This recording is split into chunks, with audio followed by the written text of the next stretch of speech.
Olá, como vão todos? Aqui quem fala é Anonymous Brasil. Estamos aqui sobre algumas coisas que nosso país está fazendo.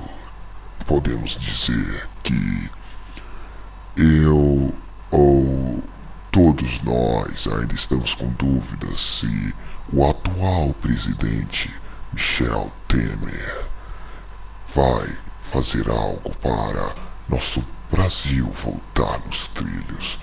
O que eu posso dizer, o que Anonymous pode dizer e esperar. Caso contrário, podemos fazer algo contra isso. Como todos nós dizemos, nós não perdoamos, nós não esquecemos. Espere por nós, Anonymous.